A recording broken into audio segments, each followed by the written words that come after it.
Oke.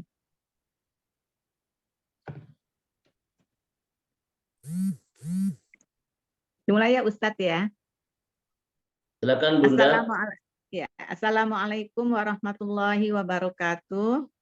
Puji dan syukur kita panjatkan kehadirat Allah Subhanahu wa Ta'ala atas nikmat iman, nikmat Islam, dan inayahnya. Kita masih dipertemukan dalam kajian rutin Majelis Ilmu Salsabila pada pagi hari ini. Insya Allah kita semua selalu diberikan kesehatan, kemudahan dalam menuntut ilmu. Sebagaimana hadis yang disampaikan oleh HR Muslim, bahwa siapa yang menuntut ilmu di jalan Allah atau mencari ilmu, maka Allah akan mudahkan kita untuk menuju surganya Allah. Salawat dan salam kita curahkan kepada junjungan kita Nabi besar Muhammad Sallallahu Alaihi Wasallam, para sahabat dan keluarga tercinta yang dimuliakan Allah. Terima kasih jazakallah khairan katsira Ustadz Dedi yang masih dalam kondisi pemulihan setelah kembali dari ibadah haji. Masih menyempatkan waktunya untuk hadir di tengah-tengah kami. Dengan pagi hari ini akan berbagi ilmu dengan kami semua di Majelis Ilmu Salsabila, dan mungkin ada sahabat-sahabat muslim kami yang juga bergabung dari berbagai majelis ilmu. Topik pagi hari ini yang akan disampaikan oleh Ustadz Dedi adalah jalan panjang menuju pulang. Dan demikian ya Ustadz ya. Jalan betul, panjang Bunda menuju Nurjana, pulang. betul. Nah, namun untuk betul. Nah, untuk mempersingkat waktu, kami langsung saja persilahkan kepada Ustadz Dedi untuk menyampaikan kajiannya. Dan kami barangkali mohon waktu nanti kalau masih ada di akhir sesi kajian untuk diberikan kesempatan kepada ukti-ukti untuk mengajukan beberapa pertanyaan, dan diakhiri nanti dengan doa yang disampaikan oleh Ustadz Dedi sendiri. Kami persilahkan Ustadz. Baik, terima kasih Bunda Nurjana. Mohon izin untuk memulai, Bun.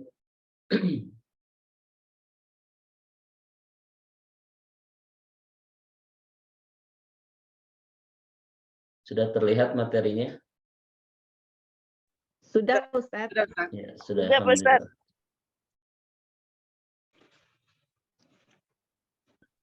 Baik.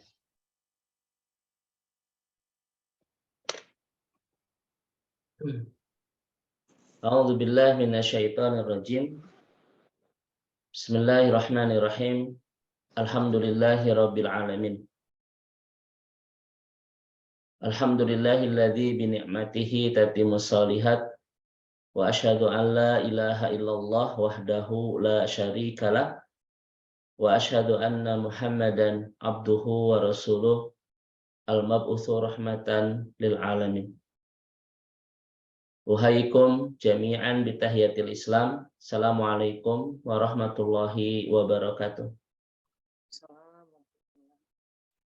Allahumma ftah lana qulubana wa alhimna rusdana wahdina ila siratikal mustaqim.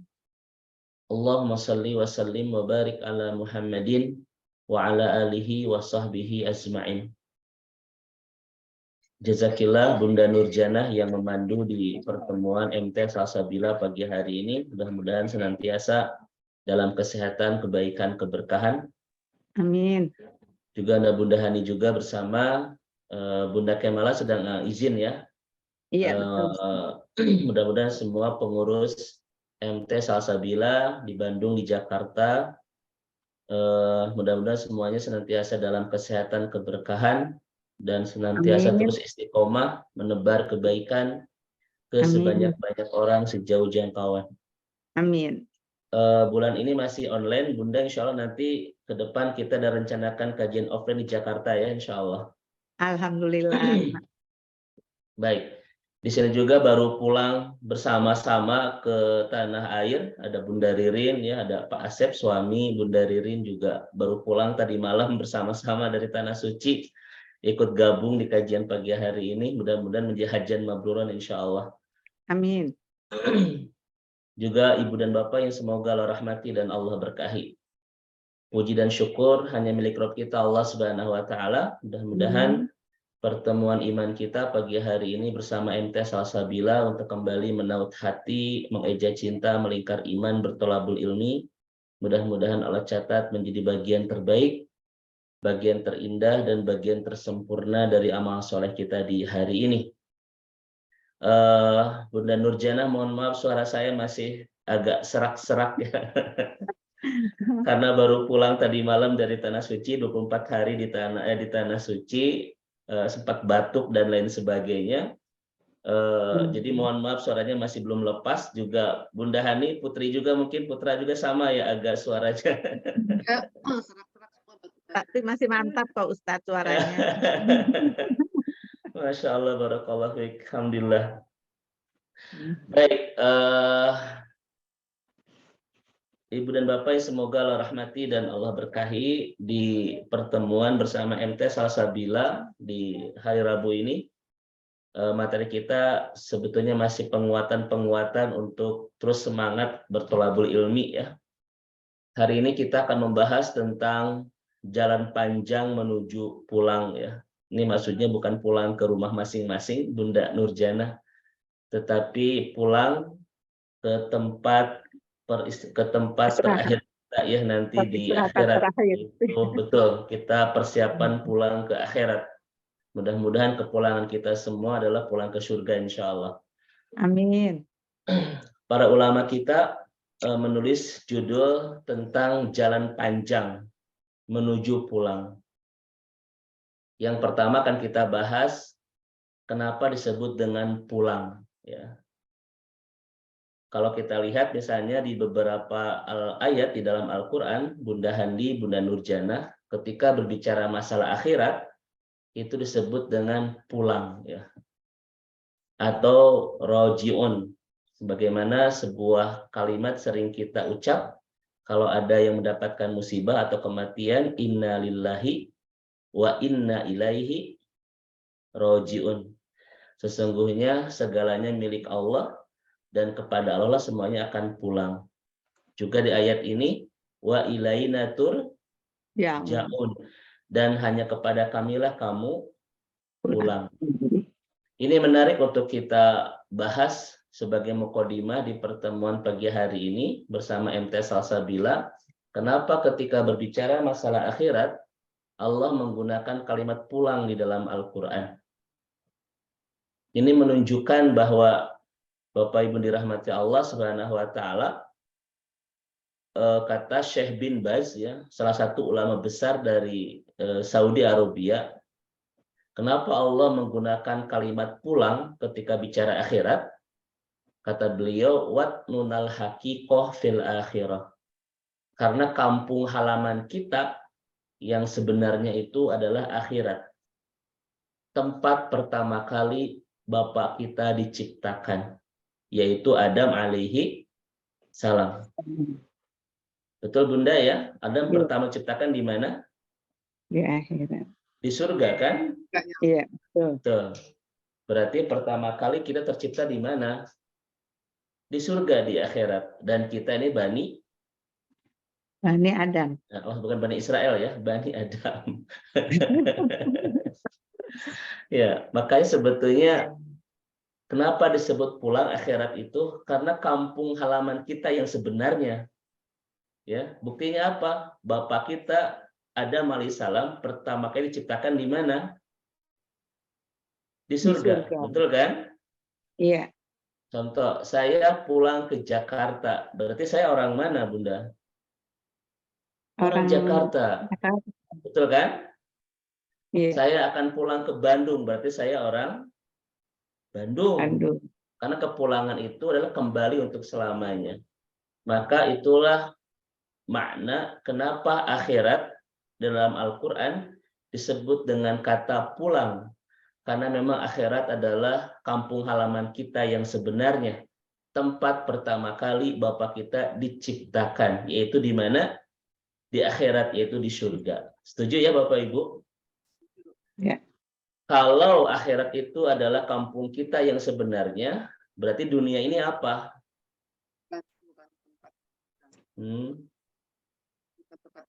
Tempat persinggahan. Tempat singgah. Kata Nabi, abiris sabil, kita hanya sedang mengembara saja. Dalam hadis yang lain, dolla tahta syajaratin, kita sedang berteduh saja. Itu kata Nabi, Bunda. Di sini kita sedang hanya menyeberang, sedang hanya mengembara, dan sedang hanya berteduh, kata Nabi. Kalau kita berteduh di suatu tempat, itu selamanya atau sementara? Sementara. Ya, yang nggak mungkin disebut berteduh kalau selamanya, Bunda. Iya kan? Pasti sementara. Pertanyaannya, kalau berteduh itu sebentar atau lama? Sebentar. Sebentar. Kata Nabi, dunia itu tempat berteduh, seperti berteduh di teriknya matahari. Ketika matahari sudah bergegas pergi, kemudian kita meninggalkan tempat itu dan tidak akan pernah kembali. Kan gitu kata Nabi.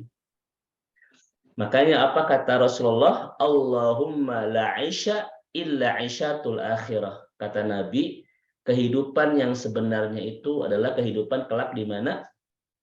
Di akhirat. Di akhirat. Itu kata Nabi, Bapak Ibu sekalian ya. Ini makna pertama, kenapa akhirat disebut dengan apa tadi? Pulang. Karena memang akhirat adalah kampung halaman kita yang sebenarnya. Tempat pertama kali Bapak kita tercipta. Sementara dunia, kata Nabi, hanya tempat abirus sabil, tempat berteduh saja, tempat mengembara saja, dan kita tidak akan pernah selamanya. Betul Bapak Ibu? Coba angkat tangan di sini, bunda-bunda, siapa yang meyakini kita akan selamanya di sini? Nggak ada. Nggak ada. Ya, Masya Allah, semuanya kita akan satu persatu akan pulang. Bahkan kita sudah punya daftar antrian kepulangan masing-masing, betul? Bisa bunda-bunda duluan, saya belakangan ya bun. Atau saya belakangan, bunda-bunda duluan. Siapapun yang duluan, yang penting kita nanti bersama di surga insya Allah. Amin. Ini bunda-bunda ya, setiap kita sudah punya daftar kepulangan masing-masing. Bahkan kemarin haji saja, ada Pak Asep di sini ya. Kemarin sudah sekitar 400 sampai 500 orang yang meninggal ya untuk haji tahun ini gitu. Satu persatu orang akan pulang Bapak Ibu. Karena di sini kita tidak akan pernah selamanya. Ya. Lama atau sebentar kita di sini, yang pasti tidak akan selamanya, betul? Nah, kalau begitu saya pertanyaan kedua kepada ayah bunda, kepada bunda-bunda, kalau akhirat itu tempat pulang kita atau kampung halaman kita yang sebenarnya, berarti di dunia ini kita orang asli atau orang asing? Orang Asli. Orang asing. Kalau di dunia asing. Nah, saya tanya lagi bunda-bunda ya. Kalau akhirat itu kampung halaman kita yang sebenarnya, berarti di dunia kita penduduk asli, penduduk asing. Penduduk asing. Pendatang. Pendatang. Ah, betul, pendatang ya. Bukan penduduk Bukan penduduk asli. Berarti dunia itu adalah tempat kita berteduh, tempat kita bertamu kan? Berarti kita penduduk asing, bukan penduduk Asli. asli. Berarti kita penduduk asli mana? Surga. Akhirat. Nah, itu Bunda. Iya. Saya akan pulang ke Jakarta. Berarti memang saya penduduk Jakarta. Di Bandung hanya orang asing saja begitu. Setuju Bunda-bunda ya? Iya. Baik. Pertanyaan terakhir, sama tidak kesibukan penduduk asli dan penduduk asing? Tidak. Beda. Bedanya apa? Beda. Ya, lebih Kalau di sana kita ibadah. Apa perbedaan kesibukan orang asli dan orang asing? Kata para ulama, kalau orang asli atau penduduk asli, ya bangun segalanya di sini karena dia orang sini. Kalau orang asing tidak akan bangun di sini, tetapi menyiapkan bekal sebanyak-banyaknya untuk bangun di sana. Di mana? Di kampung Halaman. halaman. Akhirat. Setuju Bunda-Bunda? Iya. Saya pelan-pelan ya, khawatir kalau tidak pelan-pelan nanti salah paham malah Bunda. Ini saya tadi ngebahas apa, nggak ngerti nanti kan begitu. Apa perbedaan kesibukan orang asli dan orang asing? Ya, kata Dr. Amar Khalid, orang asli bangun segalanya di sini karena memang dia orang sini. Iya. Tapi orang asing tidak akan bangun segalanya di sini. Justru dia menyiapkan bekal sebanyak-banyaknya untuk bangun segalanya di kampung Asli halaman. halamannya. Betul, setuju Bunda? Iya. Setuju. Kalau saya ke Jakarta, kalau saya ke Jakarta, saya akan bangun segalanya di Jakarta, tidak Bunda? Enggak. Tidak, karena saya orang Bandung, betul? Iya. Bu Emma, mohon izin Bu. Red Velvet. Oh. Red Velvet, kalian beli Red Velvet, Bi. Nah, baik, udah. Baik Bunda. Pertanyaan saya kepada Bunda-Bunda, saat ini kesibukan kita banyak membangun atau banyak menyiapkan bekal di sini? Menyiapkan bekal. Jangan membangun. Jujur aja, Ustaz. Karena ada sebagian kita, Bunda, kita ini orang asing tetapi menganggap orang asli. Bangun segalanya di dunia sampai lupa menyiapkan bekal untuk bangun segalanya di akhirat. Ada kan Bunda kayak begitu ya?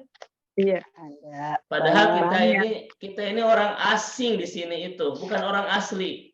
Karena sebentar lagi kita pulang Bapak Ibu. Namun karena kita kadang suka lupa bangun segalanya di dunia sampai lupa waktu untuk mulai menyiapkan bekal untuk membangun kebahagiaan di mana? Di akhirat. Di akhirat. Makanya kata Syekh bin Baz, dengan kalimat pulang di dalam Al-Quran, itu memberikan motivasi kepada kita. Menyiapkan bekal untuk membangun segalanya di akhirat, itu harus lebih fokus daripada membangun segalanya di dunia. Kira-kira setuju Ayah Bunda? Iya. Ya, begitu. Banyak di antara kita ini yang merasa orang asli, padahal kita ini orang Asing. asing. Itu Bunda. Bule. Bang bule. Orang bule. Ya, orang bule. Nah gitu Bu. Ustadz, berarti kita tidak boleh bangun apa-apa di sini. Bukan begitu maksudnya Bunda ya. Tetap kita perlu dunia. Tetapi dunia bukan tujuan, setuju ya? Dunia itu adalah sarana untuk mengantarkan kita pulang kemana Bunda? Ke kampung Ke halaman. kampung halaman kita yaitu akhirat. Karena di surat Ali Imran, kendaraan terbaik untuk bisa pulang ke kampung akhirat itu bernama dunia. Ya. Ali Imran Bunda Hani 158 kalau tidak salah, 158. Di sana ada kalimat faman zuhziha aninnar wa udkhilal jannah faqad faz wa mal hayatud dunya illa mata'ul ghurur. Ada Bunda? Ya, 185. 185. 158 185. 158 tadi 158 kata itu. Saya cek dulu. Ali Imran 185 Ustaz. 185 ya. 185. 185 ya. Di sana ada kalimat surga, di sana ada kalimat neraka, di sana ada kalimat dunia. Itu dikabungkan dalam satu ayat 185. Siapa yang semakin jauh dari neraka dan makin dekat ke surga, maka dia orang yang beruntung dan dunia itu hanya kesenangan sementara. Di sana Bunda Hani ada kalimat surga, neraka dan dunia. Tiga-tiganya digabung dalam satu ayat. Itu menunjukkan apa, Ayah Bunda? Menunjukkan bahwa Bapak Ibu sekalian, orang yang beruntung itu adalah orang yang di dunia ini makin mendekatkan dia ke surga dan makin menjauhkan dia ke neraka. Dan yang paling rugi itu adalah orang yang di dunia ini makin mendekatkan dia ke neraka dan makin menjauhkan dia ke surga. Itu ya. Jadi kenapa ada kalimat dunia ketika bicara bab neraka dan surga? Karena dunia itu sarana terpenting untuk mengantarkan kita pulang ke surga. Artinya, kalau orang tidak punya dunia, dia tidak punya kendaraan untuk bisa pulang ke surga. Infak itu bab dunia. Itu kan sedekah bab dunia. Haji umrah Dunia. bab dunia. Semuanya adalah terkait bab dunia. Ustaz, saya mah tidak tertarik dengan dunia. Nah, itu Bapak Ibu sekalian itu salah pemahamannya ya. Justru dunia harus betul Bunda. Dunia harus kita maksimalkan untuk mengantarkan kita bisa pulang ke surga. Baik. Jadi hari ini Ayah Bunda, ketika Allah berbicara masalah pulang di dalam akhirat, itu harus memotivasi kita Bunda Nurjana ya, bahwa kita harus banyak mempersiapkan bekal ya, yang selama ini mungkin kita terlalu fokus membangun segalanya di sini sampai lupa untuk menyiapkan bekal membangun segalanya di akhirat. Maka mudah-mudahan pertemuan rutin kita di MTA Salsabila ini adalah cara terindah kita untuk mulai mempersiapkan bekal pulang ke akhirat. Setuju ya Bunda ya? Iya. Baik. Nah, sekarang kita akan bahas tentang jalan panjang menuju pulang. Pertama kita sudah bahas tentang bab pulang. Sekarang kita bahas tentang kalimat jalan panjang. Sudah paham ayat Bunda-Bunda tentang bab pulang ya? Iya. Oke, sekarang kenapa para ulama menyebut jalan panjang? Pertanyaan saya kepada Bunda-Bunda, dunia itu pendek atau panjang? Pendek.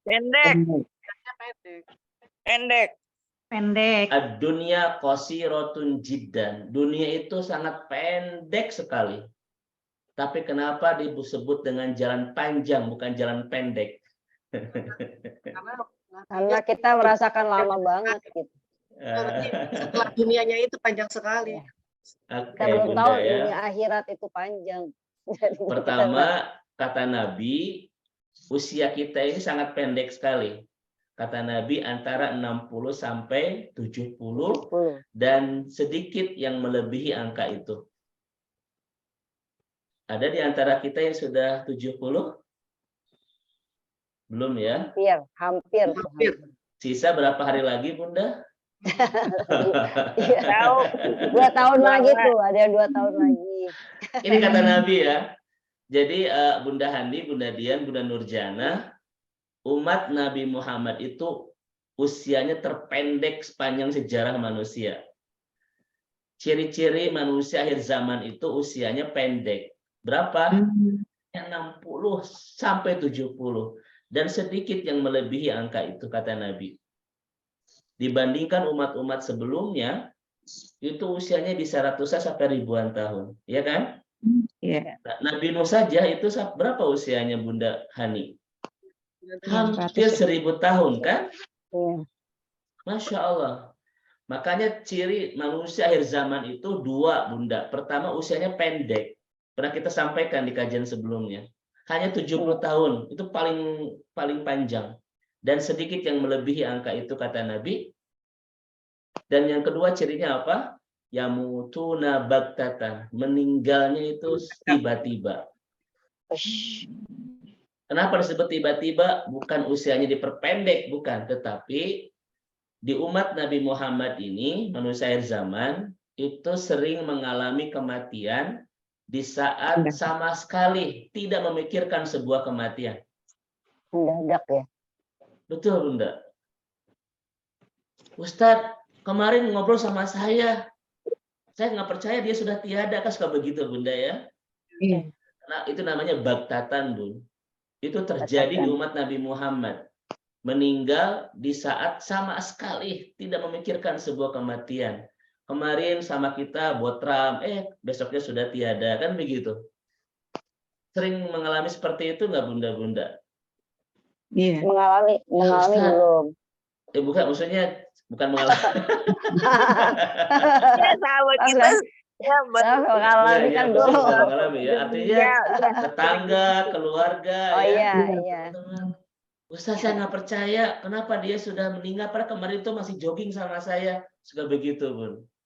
Itulah ciri memang kematian akhir zaman, bagtatan. Bukan usia diperpendek, bukan. Karena usia sudah Allah jatahkan.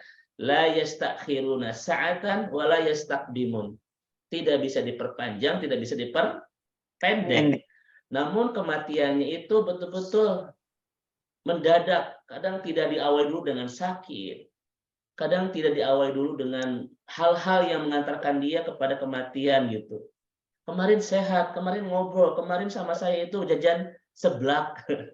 Kemarin bla bla bla gitu. Itu Bunda-bunda. Makanya karena kematian akhir zaman ini bagtatan, maka kata Nabi, seringlah kita memperbanyak ingat tentang sebuah Kematian. Ingat sebuah kematian, Bunda Hani, tidak menyelamatkan kita dari kematian, tetapi menyelamatkan kita dari penyesalan setelah kematian. Ini kata para ulama Bunda-bunda.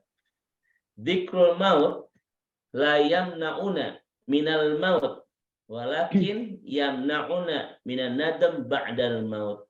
Ingat kematian tidak menghalangi kita dari kematian, tetapi bisa menghalangi kita dari penyesalan setelah kematian. Saya tanya kepada bunda-bunda, kalau orang senantiasa ingat kematian, itu biasanya apa yang terjadi? Mempersiapkan. Rajin ibadah, Ustaz. Satu, ibadahnya akan makin khusyuk. Dua, Menjauhkan maksiat. al-bu'du 'anil ma'asi, betul kata Imam Qurtubi, dia makin tidak mau berbuat maksiat. Tiga, ada 5 bunda ya cirinya. Ini baru 2, sudah merenung. Titip harta zakatin. Setidaknya kata Imam Qurtubi cirinya 3 Bunda Hani. 1 adalah al-hirsu 'ala ta'ah, makin semangat beribadah. Yang kedua al-bu'du 'anil ma'asi, makin menghalangi diri dari berbuat maksiat. Yang ketiga al-isti'dad li yaumir rahil, makin semangat mempersiapkan bekal kepulangan. Itu ciri kalau orang sudah sangat kuat ingat tentang sebuah kematian. Kesadaran tentang sebuah kematian akan menguatkan kesungguh-sungguhan untuk mempersiapkan bekal kepulangan. Semakin lemah kesadaran tentang sebuah kepulangan, semakin banyak waktu akan habis penuh kesia-siaan. Setuju? Setuju. Sekali lagi bunda-bunda ya. Kata Nabi kan aktsiru dzikra hadimil ladat. Senantiasa harus banyak ingat tentang sebuah kematian. Kenapa? Kesadaran tentang sebuah kematian akan menguatkan semangat menyiapkan bekal kepulangan. Semakin lemah kesadaran ingat sebuah kematian, akan makin banyak waktu penuh kesia-siaan. Pertanyaan saya kepada bunda-bunda, kenapa Nabi menyebut harus banyak ingat kematian? Kenapa kalimatnya harus banyak ingat? Supaya mempersiapkan. Jawabannya karena kita banyak lupa. Iya, Pak Ustadz, banyak lupa. Ya kan? Wasiat Nabi apa? menyuruh kita banyak ingat karena kitanya banyak lupa. Seakan-akan usia masih panjang. Seakan-akan kematian masih jauh. Ya kan? Makanya banyak di antara kita waktunya penuh dengan kesia-siaan. Apalagi kita sudah masuk ke anggota Bringka. Bapak Ibu tahu kan Bringka? Bringkaditu Bringkadie. Kesana kemari terus ya. Kadang tidak jadi amal soleh begitu ya. Kenapa? Karena kita merasa kematian masih panjang. Masih panjang. Ini memang hikmah kenapa Nabi menyebut harus banyak ingat kematian. Kata Nabi adalah apa? Ingat banyak kematian, ahsanuhum isti'alima ba'dahu isti'dadan, akan membaguskan kita untuk mempersiapkan bekal kepulangan. Ya, baik. Baik, ini yang kedua, Bunda. Kenapa disebut jalan panjang padahal usia kita ini sangat pendek. Cuma hanya 60 sampai 70 tahun. Bahkan kemarin sudah kita bahas, Bunda Hani, ya. Belum sampai usia 60 tahun, kata Allah, di usia 40 tahun kita sudah mulai banyak yang diambil oleh Allah dari rezeki yang pernah Allah berikan dalam hidup kita. Satu persatu diambil. Kesehatannya, kekuatan fisiknya, kecantikannya, apalagi Bunda yang terasa. Banyak diambil kan? Banyak. Itu di usia 40 tahun. Wa ma nu'ammirhu nunakkishu. Satu persatu Allah ambil, Bapak Ibu. Ya, mulai banyak stamina mulai menurun, kesehatan mulai menurun, kecantikan mulai memudar, Bunda ya. Satu persatu diambil oleh Allah. Makanya Bunda Hani, ini kata para ulama, siapapun yang sudah masuk ke usia 40 tahun harus sudah betul-betul menemukan jalan pulang ke surga. Kenapa? Karena usianya sudah tidak banyak. Dan mudah-mudahan ente salsabila ini adalah anugerah dari Allah Subhanahu wa taala yang diberikan kepada kita untuk menemukan jalan pulang ke surga. Amin, amin. Tidak boleh ada di antara kita sudah masuk usia 40 tahun belum menemukan jalan pulang ke surga. Nggak boleh itu. Kenapa? Karena kesempatan sudah tidak banyak. Bunda Dian kalau usia sweet 17 lah ya. Sweet 17 itu berapa? 70 tahun. Masih belum menemukan jalan ke surga, mungkin masih agak banyak waktu lah gitu. Walaupun usia itu rahasia Allah kan. Tapi kalau sudah 40 tahun nggak boleh, harus sudah menemukan jalan pulang ke surga. Kenapa? Kesempatan sudah tidak banyak. Makanya bunda-bunda harus bersungguh-sungguh menjadikan MT Salsabila ini adalah anugerah dari Allah yang terbaik. Karena anugerah seperti ini tidak Allah berikan ke sembarang orang. Kenapa Allah berikan MT Salsabila ini? Untuk menemukan jalan pulang ke surga bersama-sama. Setuju ya? Amin, amin. Nah, betul kata Bunda Hani. Dunia ini pendek, usia kita ini pendek. Tapi kenapa ulama menyebut jalan panjang? Karena jawabannya, perjalanan hidup kita itu ada 5 perjalanan, bukan 1 perjalanan. Dan dunia 1 dari 5 perjalanan yang akan kita lalui. Makanya bunda-bunda wajar kan disebut jalan panjang. Kenapa? Karena perjalanan kita bukan sekedar di mana? Di dunia. Tetapi ada 5 perjalanan yang harus kita tempuh sebelum kita pulang ke surga. Maka disebut dengan perjalanan panjang. Yang pertama adalah rihlatul ula. Perjalanan pertama kita dimulai fi batni ummihim, di perut ibu kita. Berapa lama? 9 bulan. 9 bulan. Pendek. 10 hari. Dan kita semua pasti sudah melalui perjalanan ini. Angkat tangan yang belum pernah memulai perjalanan ini, siapa angkat tangan? Semua kita sudah pernah melalui ini kan? 9 bulan 10 hari. 10 hari. Bunda Dian, 9 bulan di perut ibu kita itu ukuran yang sangat pas dari Allah Subhanahu wa taala. Kenapa? Karena kalau orang hamil itu hitungannya mingguan, kira-kira kita punya anak berapa itu? 2 minggu lahir, 2 minggu lahir, 2 minggu lahir. Wah, banyak ya. Kayak kelinci ya. Yang kedua, kalau kehamilan kita tahunan, 4 tahun baru hamil, 5 tahun baru hamil. Kira-kira ada nggak wanita yang kuat? 9 bulan saja sudah wahnan ala wahnin. Sudah sangat berat sekali, betul kan? Iya. Maka 9 bulan itu kata ulama ukuran yang sangat pas dari Allah Subhanahu wa taala. Kalau seorang ibu hamilnya hitungannya per minggu, satu keluarga itu bisa puluhan orang.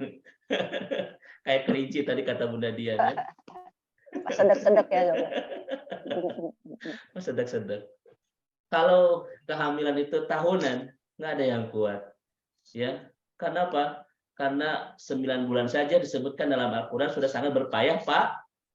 Berpayah-payah. Dan kita sudah melalui perjalanan ini semuanya. Saya yakin di sini sudah semuanya. Jangan ada yang mengaku tidak pernah, awas. Pertanyaannya, bagaimana kesan selama di sana ya Bunda? Kita nggak tahu ya. Baik-baik aja, baik-baik aja. Yang kedua, rihlatus tsaniyah. Perjalanan yang kedua itu adalah fi hayatid dunya, di dunia. Berapa lama tadi? 60 sampai 60 sampai 70 70 tahun. Ini yang sedang kita jalani, ini yang sedang kita tempuh ayah Bunda. Rahim sudah kita lewati 9 bulan. Saat ini kita sedang menempuh perjalanan kedua, yaitu dunia yang lamanya sekitar 60 sampai 70 tahun.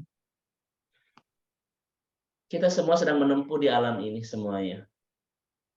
Ada yang sedang tidak di sini? Waduh, ini menakutkan. Jadi. Yang ketiga, rihlatul talisah. Perjalanan yang ketiga adalah Bapak Ibu sekalian, fil barzakhi, di alam barzah. Atau yang sering kita sebut dengan alam kubur. Alam kubur. Berapa lama? Tidak tahu. Kiamat. Lamanya. Laisah mahdud walakin la khalidan fiha. Dia tidak terbatas tapi tidak selamanya. Bisa ribuan tahun, bisa puluhan ribu tahun, tapi tidak selamanya. Betul? Iya. Lebih panjang tidak? Iya, lebih panjang. Makanya bunda-bunda kehidupan dunia disebut oleh Nabi berteduh. Kehidupan barzah disebut dengan berkunjung. Hatta zurtumul maqabir. Di alam barzah itu kita sedang berkunjung. Saya tanya kepada bunda-bunda, mana yang lebih lama, berteduh atau berkunjung? Berkunjung. Berkunjung kan ngobrol dulu, ya makan minum teh dulu. Panjang, tapi tidak selamanya. Nabi Adam sejak zaman Nabi Adam sampai sekarang orang sedang ada di alam barzah itu. Ya kan? Itu sudah ribuan tahun, tapi tidak selamanya. Kita belum memasuki alam ini, tetapi pasti sebentar lagi kita akan masuk ke sini. Yang ketiga, yang keberapa? Keempat. Fil akhirah. Perjalanan yang keempat itu adalah akhirat. Berapa lama kata Allah dalam Al-Quran? Khamsina alfasana. Surat Al-Ma'arij, 50.000 tahun.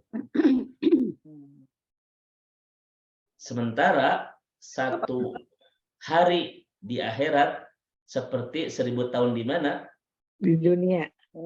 Di dunia. Dan nanti di akhirat Bapak Ibu atau ayah bunda atau bunda-bunda kita akan menempuh 50.000 tahun. Hitungan akhirat. Mahsyarnya, mizannya, sirotnya, hisabnya, ya kan? Kemudian itu ada 12. Nanti ada perjalanan ini kan ada beberapa destinasi kan, mulai mahsyar kan, nanti mulai hisab, mulai mizan ya kan, mulai sirot sebelum kita nanti pulang ke kehidupan yang terakhir. Lama nggak Bunda ini? Lama. Rihlatul khamisah, perjalanan yang terakhir adalah di neraka atau di surga. Berapa lama? Selamanya. Bisa tergantung. Selamanya kalau di surga. Ya kan? Iya. Di neraka tergantung. Di neraka itu tidak selamanya, tergantung dosa kita. Tetapi di alam ini pasti kita akan selamanya ketika di surga. Jadi pertanyaannya, wajar nggak disebut jalan panjang? Wajar. Rahim cuma 9 bulan. Dunia itu 60-70 tahun. Alam barzah bisa ribuan tahun tapi tidak selamanya. Akhirat 50.000 tahun untuk hitungan akhirat. Di surga kita selamanya tidak terbatas. Kholidina fiha abada. Panjang. Maka apa kata ulama, bunda-bunda, satu, jangan pernah merasa hidup cuma di dunia. Dunia itu satu etape dari etape-etape perjalanan hidup kita yang sangat panjang. Betul? Yang kedua, jangan hanya mencari kebahagiaan dunia. Kira-kira bunda-bunda, kalau seperti ini perjalanan kita, mana yang harus lebih kita cari kebahagiaan itu di mana? Di akhirat. Di kehidupan yang tidak pernah berkesudahan, yaitu di surga kelak. Mudah-mudahan kita semua, Bunda Hani ya, Bunda Nurjana, adalah hamba-hamba Allah yang pada akhirnya perjalanan panjang ini mengantarkan kita semuanya ke surga, insya Allah. Amin. Amin ya Allah. Rabbal alamin. Dan yang ketiganya, jangan bangun segalanya di sini sampai lupa kita menyiapkan bekal untuk membangun kebahagiaan kita kelak di surga atau di akhirat. Justru dunia harus dijadikan sarana untuk mengantarkan kita bahagia tak berkesudahan kelak di akhirat. Setuju bunda-bunda ya? Amin. Baik, sekarang sudah sangat paham kenapa disebut jalan panjang? Paham. Satu, jangan pernah merasa hidup cuma di dunia, Bu. Kan ada orang yang kalau sudah meninggal itu dia sudah rest and peace katanya gitu ya. Apa itu? Hidup tenang. Kan suka begitu kan? Istirahat Yang dengan sudah tenang. meninggal itu ya, rest and Iya, peace. Ustaz. Berat, Bunda. Kematian itu bukan akhir segalanya. Justru kematian itu awal segalanya. Setuju nggak? Iya, betul. Kematian itu bukan the over tapi the beginning, apa ya itu. Memang kita memulai Permulaan ya, kehidupan yang permulaan. sangat panjang sekali. Makanya saya tanya kepada bunda-bunda, orang yang meninggal itu orang yang telah pergi atau orang yang telah pulang? Pulang. Ya. Pulang. Mati itu bukan orang yang telah pergi, tapi dia orang yang telah pulang. Setuju? Setuju. Yang kedua, ayo bunda. Betul. Yang kedua, kematian itu akhir atau awal? Awal. Awal. Karena kita akan mengalami kehidupan yang sangat panjang di barzah, panjang di akhirat, panjang nanti di surga atau neraka itu. Masya Allah. Tetapi Bunda Nugradian, bagaimana kebahagiaan kita kelak di akhirat sangat ditentukan oleh bagaimana cara kita menjalani kehidupan di dunia. Saya tanya kepada bunda-bunda, kehidupan akhirat kita misteri tidak? Misteri. Enggak. Kalau misalnya belum tahu kita kemana. Kehidupan akhirat kita, Bunda Dian, tidak misteri. Apa rumusnya? Sebagaimana kita menjalani kehidupan di dunia, seperti itulah kita merencanakan kehidupan kita di akhirat. Itu rumusnya. Saya ulang ya. Sebagaimana kita menjalani kehidupan di dunia, seperti itulah kita merencanakan kehidupan di mana? Di akhirat. Di akhirat. Akhirat. Itu tidak misteri. Kalau senantiasa kita istiqomah dalam kebaikan di dunia, kira-kira ayah bunda-bunda kebayang nggak masa depan akhirat kita bagaimana? Terbayang. Kenapa? Karena Allah itu tidak pernah ingkar janji. Apa kata Nabi? Kata Allah, barang siapa yang beramal soleh di dunia, dia akan mendapatkan kebahagiaan di akhirat. Yang kedua, barang siapa yang banyak maksiat di dunia, dia akan mendapatkan penderitaan di mana? Di akhirat. Itu Allah tidak akan pernah ingkar janji. Makanya, apakah akhirat itu misteri? Tidak. Bisa kita rencanakan saat ini. Memang kapan kita pulang itu misteri. Di mana kita pulang itu misteri. Apa penyebab kita pulang itu misteri. Kematian punya 3 misteri. Pertama, misteri waktu. Kapan? Nggak ada yang tahu. Betul, Bunda? Iya.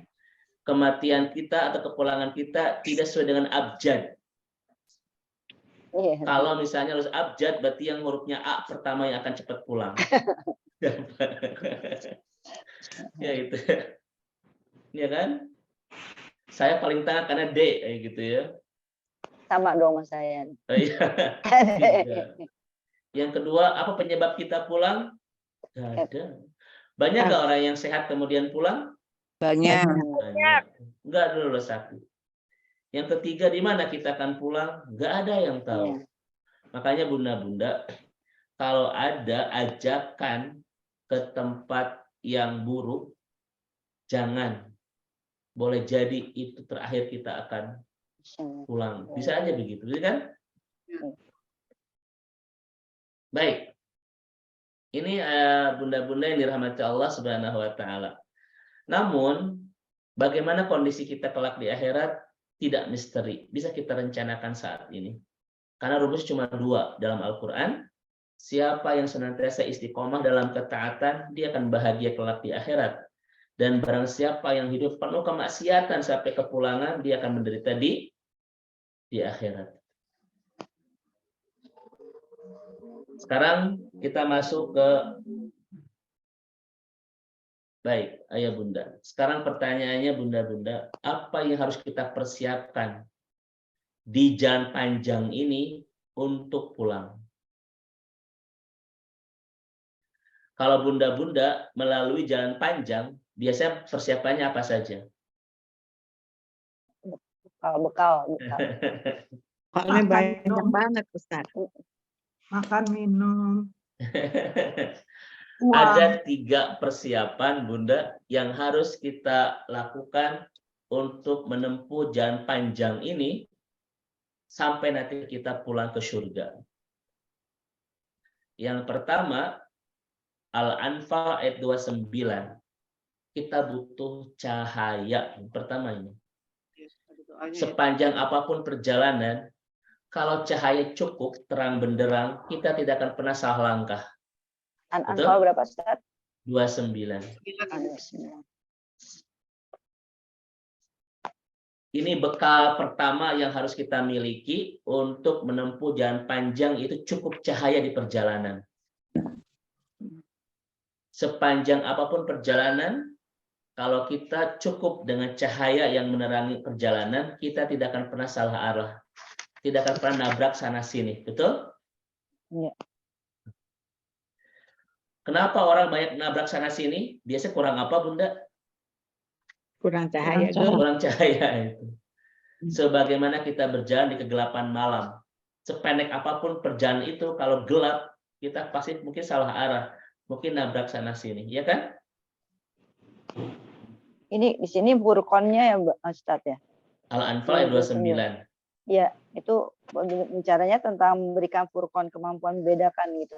Betul, karena kenapa orang bisa membedakan? Karena dia ada Cahaya. Iya kan? Walaupun di sini tidak disebutkan cahayanya, Ustaz ya. Iya, itu kan hikmah Bunda ya. Jadi kalau kita punya cahaya pasti bisa membedakan mana benar, mana salah, mana baik, mana buruk, mana hak, mana batil. Kenapa kita bisa membedakan semua itu? Karena kita punya cahaya sehingga kita bisa melihat dan membedakan. Makanya Bunda, kalau orang tidak cukup cahaya, dia nggak bisa membedakan mana benar, mana salah, mana hak, mana batil. Itu nggak bisa membedakan. Kenapa? Karena dia tidak punya cahaya sehingga tidak bisa melihat. Itu ya. Maka saya tanya kepada bunda-bunda, apa cahaya yang kita perlukan untuk perjalanan panjang ini? Bukan cahaya HP, bukan cahaya lampu, tetapi Al-Anfal 29. Cahaya itu kita hasilkan dari perpaduan iman dan takwa. Lihat ayatnya. Ya ayyuhalladzina amanu in tattaqullaha yaj'al lakum furqanan. Wahai orang-orang beriman, jika engkau bertakwa kepada Allah, maka Allah akan memberikan pembeda. yaitu cahaya, sehingga kamu bisa membedakan mana jalan yang harus ditempuh, mana jalan yang tidak boleh ditempuh. Mana jalan yang harus kita lewati, mana jalan yang tidak boleh kita lewati. Itu namanya furqan. Pertama dihasilkan dari apa? Cahaya. Iman Dihasilkan dan dari apa? Iman dan takwa. Iman dan takwa. Perpaduan iman dan takwa itu Takwa. menghasilkan cahaya yang akan menerai kehidupan kita, sehingga kita tidak mudah salah langkah, salah arah. Makanya Bunda Nurjana, orang yang terus memperkuat iman dan memperindah ketakwaan, kehidupannya tidak banyak salah. Betul ya? Tidak banyak salah itu. Siapa orang yang sering salah, itu biasanya dia punya masalah soal keimanan, ketakwaan. Itu pasti banyak salah biasanya. Selama kita terus memperkuat iman dan memperkuat ketakwaan, maka sepanjang apapun perjalanan kita tidak mudah salah arah. Cahaya kita cukup. Saya tanya kepada bunda-bunda, khawatir nggak hidup di akhir zaman? Khawatir. Kenapa khawatir? Sekarang udah. Enggak. Sekarang orang-orang sudah mulai belum nyeleneh. banyak, Ustaz. Nggak usah khawatir kalau kita terus punya cahaya, Bunda. Coba saya tanya gini, kalau Bunda berjalan di siang hari, khawatir nggak? Tidak. Enggak. Karena ada Nggak, cahaya. kelihatan semuanya. Makanya kenapa harus khawatir? Kalau Bunda berjalan tengah malam tidak ada cahaya, khawatir? Khawatir. Khawatir. Pertanyaannya, kenapa harus khawatir hidup di akhir zaman? Karena gelap, tidak ada cahaya. Kan kita punya cahaya ini. Cahayanya masih remang-remang, Ustaz. Ayo Bunda, kita terus perkuat cahaya kita ya Bunda Nurjana ya. Harus memastikan kita memiliki cahaya ya. Itu Bunda Nina, itu Bun. Makanya kita di mana saja, sepanjang apapun perjalanan ini, cukupkan cahaya. Bun. Kita tidak akan pernah salah itu. Dan cahaya ini bukan dari cahaya batu baterai, cahaya HP, cahaya lampu, cahaya bukan.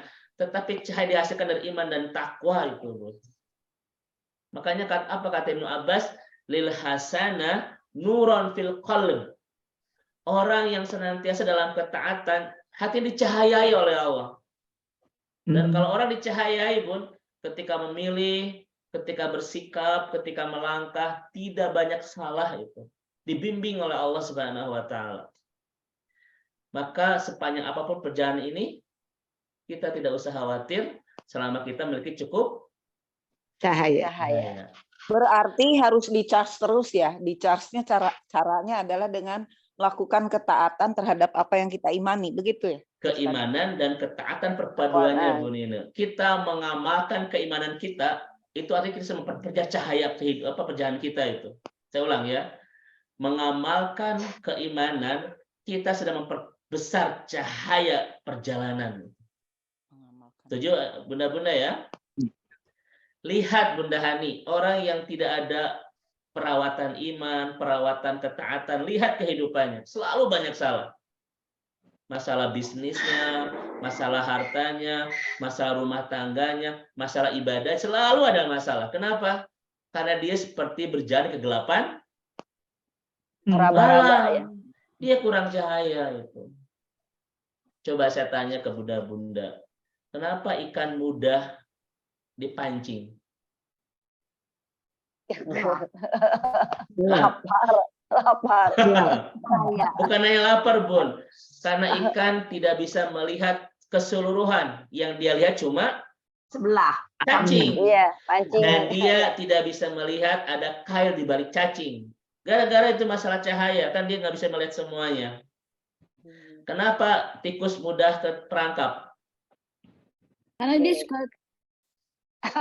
Karena dia tidak bisa melihat semua. Ada apa di balik di balik keju itu, di balik asin itu apa? Dia nggak bisa lihat semuanya loh.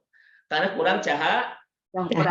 Makanya kalau orang kurang cahaya itu pasti akan berbuat salah. Saya tanya, kenapa ada orang korupsi? Karena cahayanya nggak ada. Karena dia tidak bisa melihat semuanya. Dia lihat cuma hanya tumpukan uang, betul kan? Iya. Dia nggak bisa melihat ada malaikat yang mencatat amal keburukannya. Dia tidak bisa melihat ada Allah yang sedang melihatnya. Dia tidak melihat ada dampak buruk yang akan dia dapatkan. Ya Kemudian kan? hari ya. Dia nggak bisa melihat itu semua gara-gara kurang Cahaya. cahaya, Bunda. Ya kan? Makanya kalau orang kurang cahaya itu pasti berbuat salah. Apa kata para ulama? Man solahat ru'yatuhu solahat a'maluhu. Wa man solahat a'maluhu sa'ada fid dunya wal akhirah. Siapa yang benar penglihatannya gara-gara cukup cahaya, maka akan benar amalnya. Dan siapa yang benar amalnya akan bahagia dunia dan akhirat. Akhirat. Sebaliknya, barang siapa yang tidak benar penglihatannya gara-gara kurang cahaya, maka tidak akan pernah benar amalnya. Dan ketika tidak benar amalnya, dia akan rugi dunia dan akhirat. Semua bergantung kepada cahaya. Makanya kalau Bunda itu cahaya bagus, kita ngaji begini bisa banyak melihat loh. Coba apa yang Bunda lihat ketika kita ngaji gini kalau kita cahaya cukup? Bisa melihat ustadznya. Itu bukan, Oh, katanya jahat. Bisa bukan ngeliat itu Bunda ini. Dian, itu nggak perlu cahaya ini itu. Bunda kalau kita cukup cahaya, Bunda kita ngaji ini, kita sedang melihat Allah sedang berikan pahala, Allah sedang gugurkan dosa kita. Kita bisa melihat ini semua itu. Ini namanya ada cahaya di hati kan, namanya basiroh itu. Basiroh. Allah sedang mencurahkan sakinah, sedang memberikan rahmat, malaikat sedang menaungi kita kan kata Nabi, dan nama-nama kita sedang dibanggakan oleh Allah di penduduk Insya Allah. langit itu. Ini kita bisa merasakan ini semua kalau kita cukup cahaya ini Bunda. Ya, yang Bunda Dian cuma bisa lihat ustadznya saja. Kurang cahaya itu, Ustaz. Kurang cahaya. Nah, itu ya. Nah, ini ya Bunda ya, makanya terus MT Salsabila ini saling terus menguatkan keimanan, saling Amin, memperkuat insyaallah. ketaatan, itulah cahaya yang kita perlukan. Nggak usah khawatir dengan perjalanan di dunia ini, karena siapa yang menemukan cahaya di dunia ini, maka dia akan menemukan cahaya kelak di barzah. Dia akan menemukan cahaya kelak di akhirat ini. Masya Allah ya. Maka Al-Quran adalah cahaya, Allah adalah cahaya. Ya, semua kita siapa yang terus mendekati sumber-sumber cahaya ini, maka dia tidak akan pernah salah langkah, salah arah, dan salah perbuatan. Ya, dia tetap akan selamat walaupun jalan ini panjang. Sudah paham, Bunda-bunda? Insya Allah. Insya Allah sudah paham. Baik. Ya Pak Ustadz, insya Allah. Coba Bunda lihat di sini ya, kalimat Imam Syafi'i. Ini gara-gara orang kurang cahaya. Orang yang kurang cahaya, jama'al halalu alal harami liyukthira.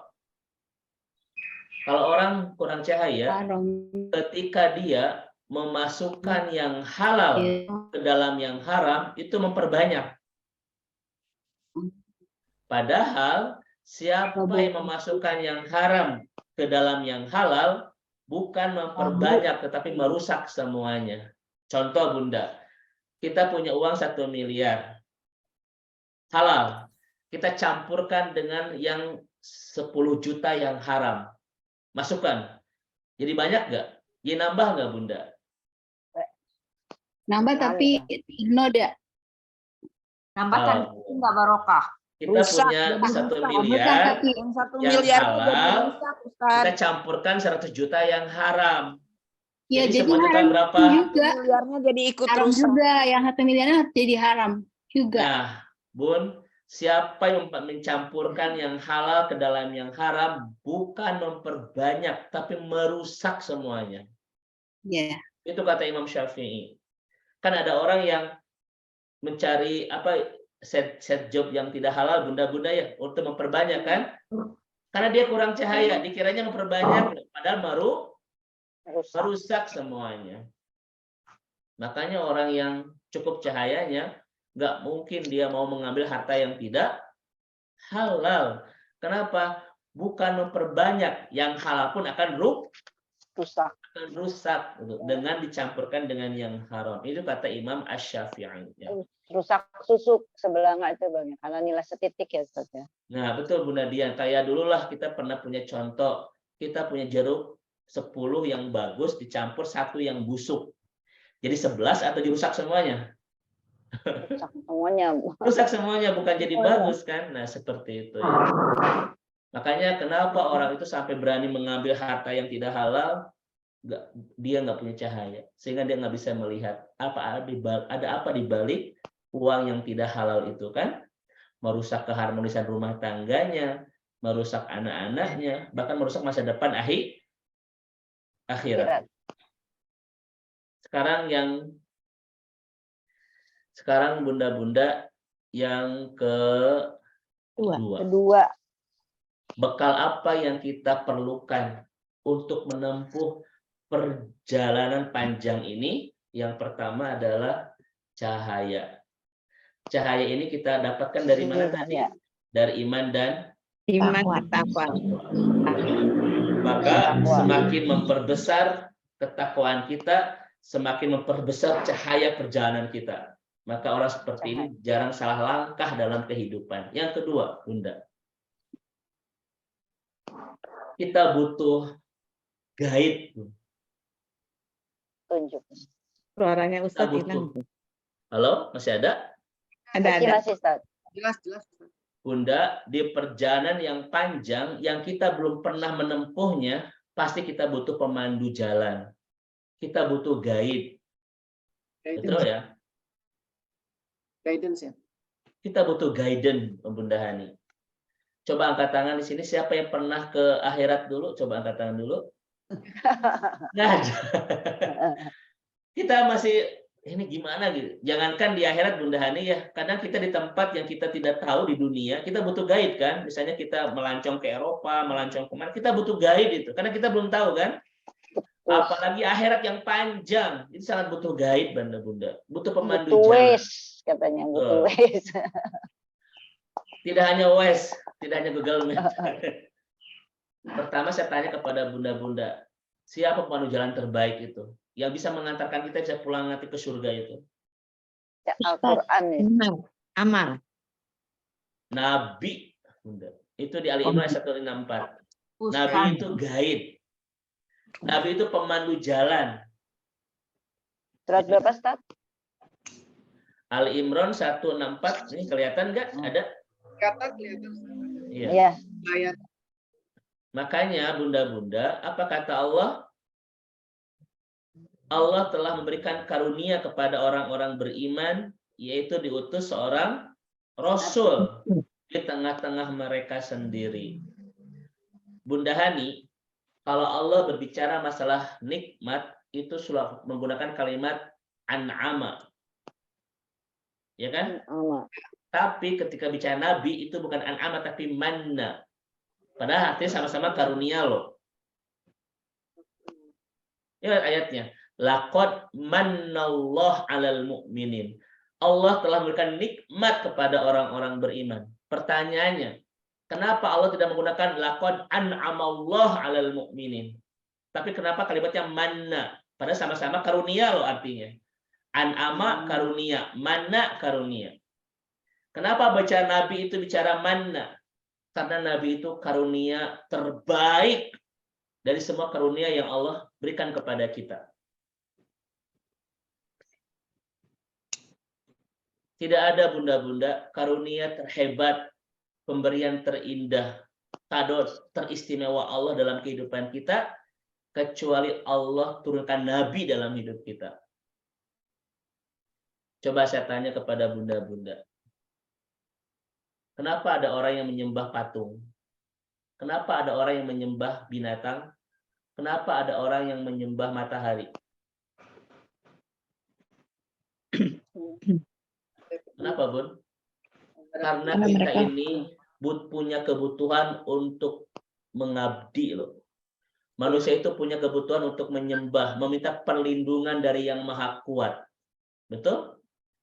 Iya. Setiap kita punya kebutuhan spiritual, butuh berlindung dari yang maha kuat, yang maha gagah, yang maha hebat. Tapi cara mereka salah itu. Makanya ke patung, ke matahari, ke binatang. Kalau Nabi tidak menuntun kita, mungkin saat ini kita sedang menyembah apa coba? Karena kita ini pasti akan butuh menyembah loh. Apalagi orang Indonesia itu warisan agamanya apa? Dinamisme dan animisme. Kalau orang India menyembah sapi, kira-kira saat ini kita sedang menyembah apa coba? Mungkin sedang menyembah pohon, Bunda ya? Sedang menyembah kuburan, sedang menyembah apa, betul kan? Nabi mengantarkan kita untuk menyembah kepada yang maha tepat, itu Allah Subhanahu wa Ta'ala. Bunda, kalau tidak ada Nabi, kira-kira saat ini kita sedang menyembah tidak? Pasti sedang menyembah. Tapi menyembah apa? Api, matahari. Segala bisa kita sembah. Kenapa? Karena manusia itu punya kebutuhan untuk menyembah, meminta perlindungan dari yang maha kuat. Tetapi mereka itu salah. Maka sok rasakan sehebat apa Nabi dalam hidup kita ini. Kita dihantarkan untuk menyembah kepada Allah yang maha tepat kita sembah. Itu berkat siapa, Bunda-bunda? Nabi. Nabi. Nabi. Itu Nabi. Kalau tidak ada Nabi yang akan memandu kita, Bunda Dian sedang menyembah apa saat ini? Iya. Coba.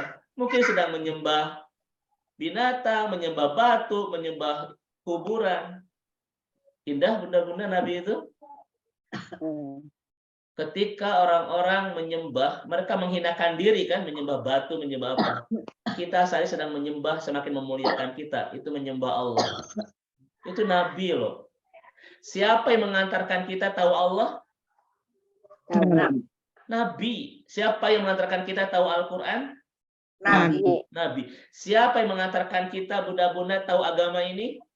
Nabi. Siapa yang mengantarkan kita saat ini punya jalan pulang ke surga? Nabi. Itu sebenarnya dari Nabi, Bunda. Pertanyaannya, sekarang masih ada Nabi? Tidak. Tidak ada. Lalu kita kepada siapa kita sekarang bergaib coba? Pada ulama. Quran, pada Al-Quran. Nah, Penerusnya. pada pewaris Nabi. Ya. Yaitu ulama. Memang Nabi sudah tidak ada sekarang, bunda-bunda. Ia akan menuntun kita, ia akan memandu kita pulang ke surga. Tetapi ternyata kata Nabi, innal ulama warasatul anbiya. Tapi Nabi mewariskan yang tetap bisa memandu kita untuk bisa pulang ke surga. Siapa itu? Al-Quran dan Sunnah Ulama. Rasul. Ulama dan para penerusnya. Penerus Nabi itu adalah ulama. Maka bunda-bunda jangan pernah jauh dari ulama. Mereka itu guide. Mereka itu pemandu jalan yang sangat tahu bagaimana cara bisa kita pulang ke surga. Tidak butuh cahaya. Karena banyak di bunda-bunda juga kan di siang malam salah alamat kan. Karena kita tidak hanya cukup cahaya, kita cukup pemandu juga ya gitu. Ada nggak di antara kita nyari alamat siang hari tapi salah alamat? Ada gara-gara kita tidak cukup petunjuk. Memang Nabi sudah tidak ada bunda-bunda yang akan bisa mengantarkan kita pulang ke surga.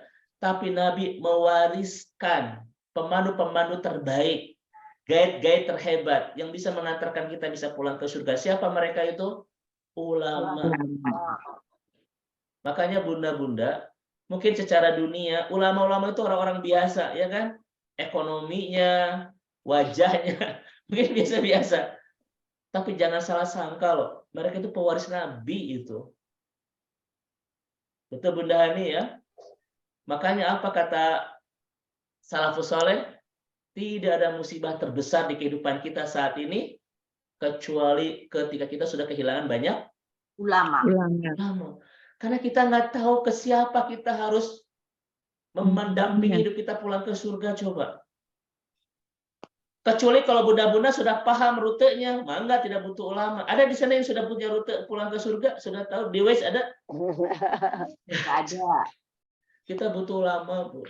Makanya Bunda Hani ya, kalau kita menemukan ulama, Bunda Dian, Nurjana, ayo kita betul-betul jaga ulama-ulama kita ini. Kita support dan apapun yang kita miliki. Kenapa? Mereka adalah orang biasa di dunia. tetapi mereka bisa mengantarkan kita pulang ke surga itu. Betul? Betul. Masya Allah itu. Walaupun Bunda Dian, ulama itu nanti ada dua. Ada ulama warasatul anbiya, ada ulama ada ulama buruk. Iya. Itu Maka yang- di sini dibutuhkan keseriusan memilih ulama. Ngaji itu bukan sekedar bercanda, tetapi kita sedang mempersiapkan diri untuk pulang ke surga. Memilih ustadz itu, memilih ulama itu bukan sekedar bercanda, tetapi kita sedang menyiapkan guide pemandu jalan kita pulang ke surga. Maka jangan asal bisa ketawa, jangan asal kita bisa terbahak-bahak memilih ulama ya. Bahkan kita pilih yang betul-betul banyak menyadarkan kita untuk kembali on the track pulang ke surga itu. Karena ada ibu-ibu ditanya, ibu gimana pengajiannya? Ah, nggak rame, nggak lucu. Emang ibu mau mencari kelucuan? Kalau mencari kelucuan jangan undang ulama, undang siapa? Gitu. Ah, itu mah ustadznya nggak rame, nggak ada tertawa. Ngaji bukan untuk tertawa, tetapi untuk menyadarkan kita kembali ke jalan yang tepat, mengantarkan kita pulang ke mana? Surga. Nah ini bunda-bunda ya. Makanya alhamdulillah Bunda Dian ya, saat ini hidup kita berkah, dikelilingi banyak ulama-ulama yang tulus, ulama-ulama yang ikhlas, ulama-ulama yang keilmuannya sangat luar biasa untuk bisa mengantarkan kita setidaknya mendampingi kita pulang ke surga itu. Jangan pernah jauh dari ulama. Kita jauh dari ulama seakan-akan kita tidak punya pemandu jalan untuk pulang ke akhirat. Makanya insya Allah bunda-bunda ya, nanti kita ada pertemuan offline ya, insya Allah di Jakarta. Juga mungkin nanti Bunda Hani Jakarta kan banyak ustadz-ustadz yang luar biasa ya, yang terus bisa membersamai MT Salsabila ini, mempersiapkan rute-rute terbaik kita pulang ke surga insya Allah. Ini setuju bunda-bunda? Setuju banget. Jadi dari hadis ini siapa ulama itu? Yang diwariskan Nabi Penerus Nabi. untuk mengantarkan kita pulang ke surga. Maka kalau kita menemukan ulama-ulama yang tahu peta jalan pulang ke surga, jangan pernah jauh. Teruslah bersama mereka. Dan tentu saja karena ulama itu ada dua, maka dibutuhkan keseriusan kita untuk memilih ulama-ulama yang tepat. Ada nggak ulama yang tidak tahu peta pulang ke surga? Mungkin banyak. Ya kan? Mungkin banyak yang tidak tahu kan, yang tidak paham syariah. Ada nggak ulama yang tidak paham syariah? Mungkin banyak ya begitu. Maka hati-hati kita ketika berguru, belajar dari ulama-ulama, karena tidak semuanya ulama itu warasatul anbiya. Ada juga ulama ulama yang buruk,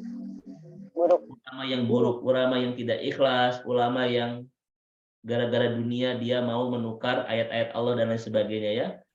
Naudzubillahi min. Yang ketiga. Ini yang terakhir.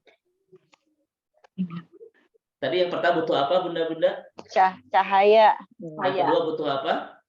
Cahaya. Iman dan takwa. Pemandu jalan. Yang pertama butuh cahaya, yang kedua butuh pemandu jalan. Yang ketiga, apa yang kita butuhkan sebagai bekal menempuh perjalanan panjang ini? Yaitu bahasanya teman, persahabatan. Ya. Kita butuh kebersamaan dalam ketaatan, bunda. Kesendirian tidak akan pernah menguatkan kita dalam ketaatan. Siapa orang-orang yang bisa istiqomah di dalam ketaatan adalah orang-orang yang senantiasa ada dalam kebersamaan. Bunda-bunda lihat Al-Kahfi ayat 28. Oke, saya tanya dulu. Bunda, waktu Rasulullah hijrah dari Mekah ke Madinah, itu bersama siapa? Sahabat.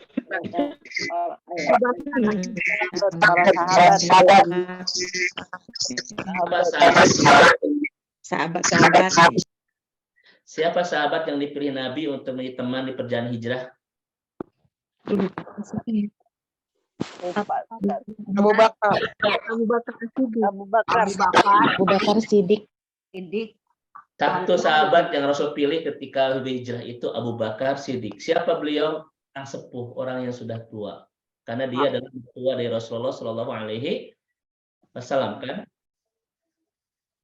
Kenapa tidak milih Umar bin Khattab?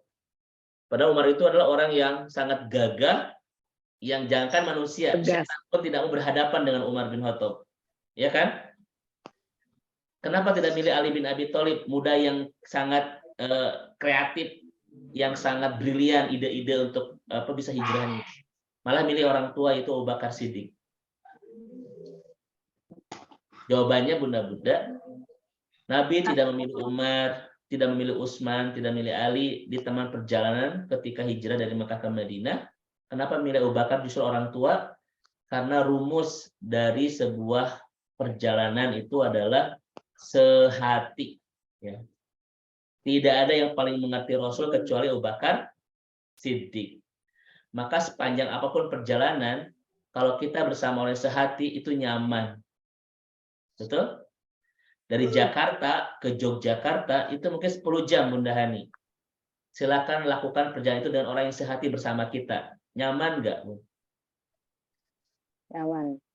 Nyaman, ngobrol, ngegibah terus kan di kereta api itu ya. Gibah. Iya, Ustaz. Iya kan? Coba silakan bunda-bunda dari Jakarta ke Yogyakarta bersama orang-orang tidak sehati. Nyaman atau rudet? Rudet. Bete. Ya kan? Maka sebuah perjalanan harus punya kesamaan, yaitu sehati. Rumah tangga itu perjalanan loh, harus bersama orang yang sehati. Karena kalau rumah tangga bersama orang tidak sehati, rudet itu. Ya kan? Maka pastikan yang membersamai kita di perjalanan rumah tangga, di perjalanan apapun, satu kata, sehati. Sebagaimana Rasulullah dan Abu Bakar Siddiq. Oke, saya tanya. Bunda, kita ini perjalanan mau kemana? Ke surga kan? Iya. Maka temukan orang yang sama, yaitu yang akhir perjalanan adalah surga. Jangan pernah kita ini mau ke surga, tapi perjalanan teman kita mau ke neraka. Nanti tidak sehati itu, rudet nantinya. Ya, diajak ini OTW, diajak itu OTW, gaskeun we terus, gaskeun. Harus sehati, Bunda. Ustadz, siapa yang sehati di perjalanan? Itu orang yang sama-sama visinya mau ke mana? surga. Mau ke surga, Bu. Itu disebut dengan sehati. Satu, kita nggak bisa sendirian. Tidak ada yang istiqomah dalam kesendirian, Bunda. Itulah diperlukan sebuah ukhuwah itu. Kenapa? Kebersamaan itu mengistiqomahkan kita dalam ketaatan. Dan nggak mungkin ada yang istiqomah dalam ketaatan kalau tidak ada kebersamaan. Itu rumus Al-Quran, Bunda. Terjamaah, Ustaz. Maka siapa ciri orang yang akan istiqomah? Orang yang senantiasa ada dalam kebersamaan bersama orang-orang soleh itu. Dan kebersamaan bersama siapa? Bukan sekedar bersama, bukan sekedar bikin circle, bukan sekedar bikin bestie, Bunda. Tetapi harus yang sehati, yaitu sama-sama yang pulang kemana? Surga. Ke surga. Coba saya tanya kepada Bunda, mana yang paling berat? Saum 30 hari Ramadan atau 6 hari qadha? 6 hari kodok. Hari kodok. Iya. Kenapa? Karena kesendirian itu berat dalam ketaatan. Bagaimana cara meringankan sebuah ketaatan? Lakukan dalam kebersamaan. Kenapa 30 hari Ramadan tidak berat? Kita bersama-sama.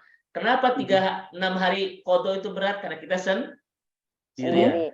Maka bunda-bunda, kita butuh teman. Ini perjalanan panjang, butuh teman agar kita istiqomah itu. Setuju ya? Maka nanti kita akan bahas, Bunda Dian, mencari teman di jalan pulang. Itu nanti satu bahasan tersendiri ya.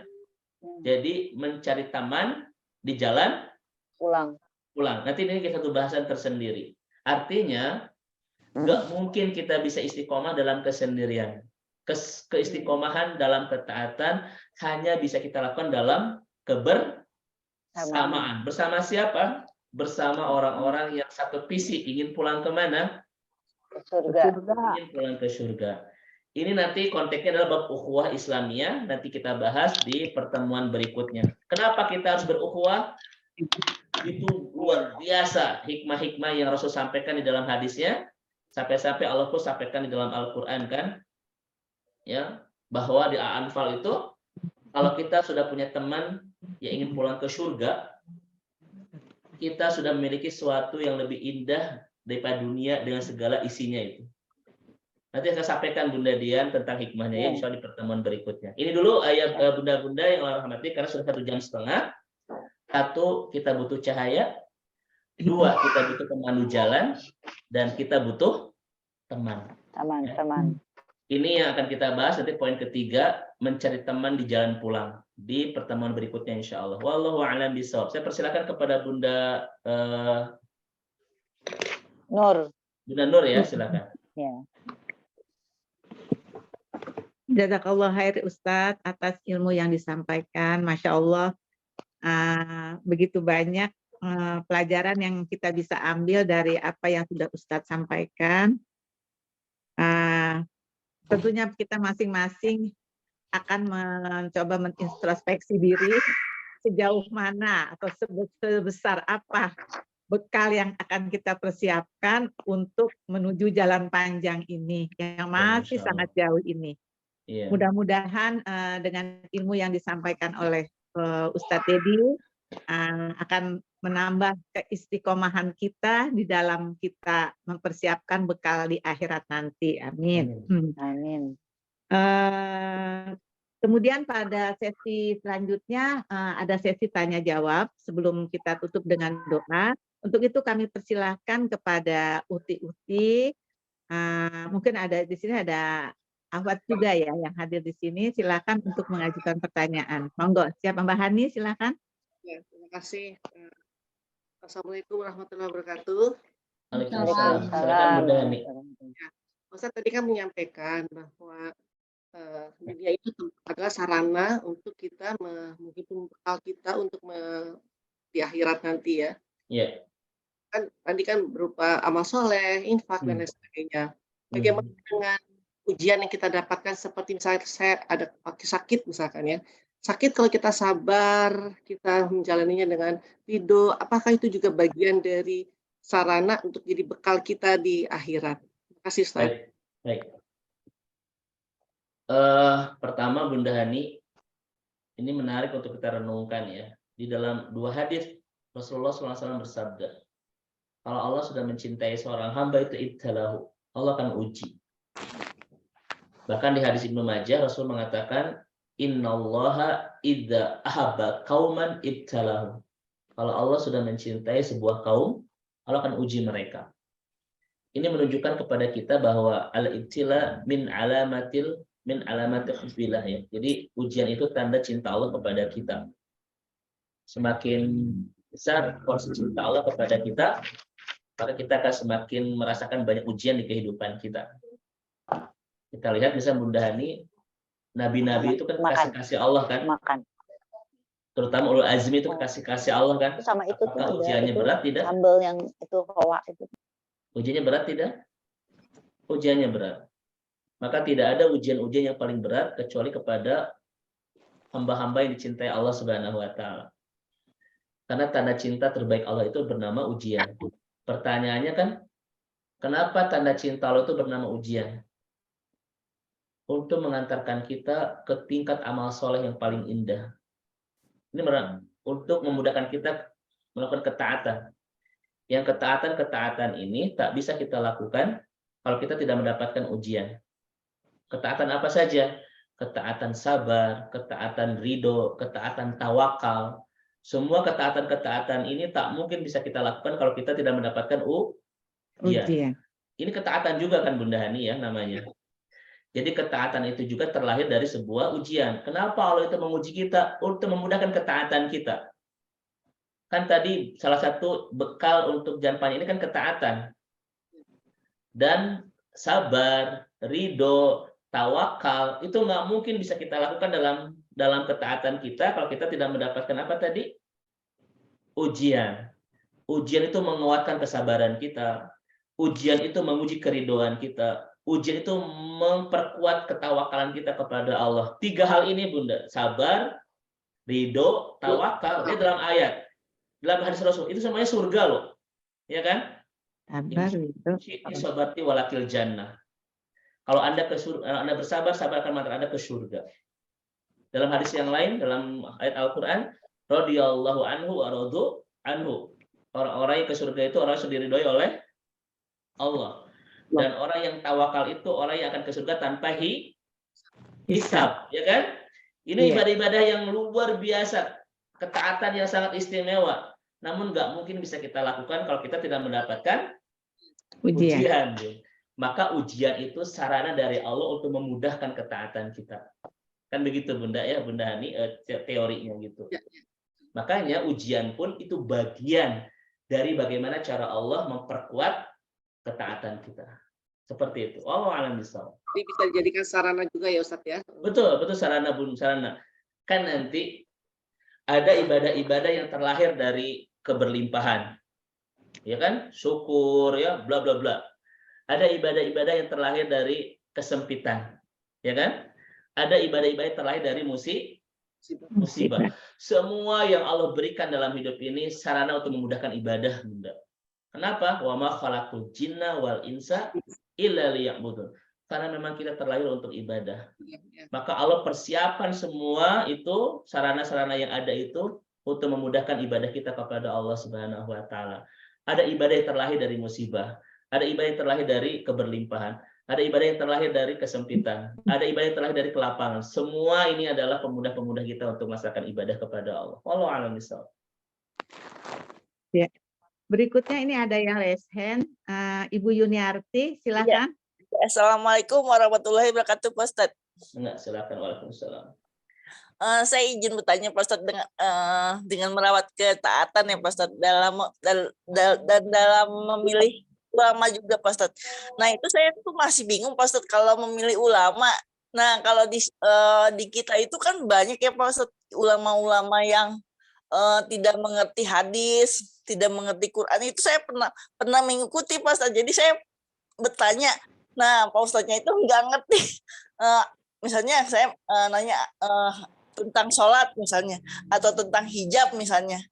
Nah saya itu pernah menanyakan itu, Ustadznya ternyata tidak paham dan tidak mengerti. Nah itu bagaimana Pak Ustadz kalau menemukan seperti itu? Baik.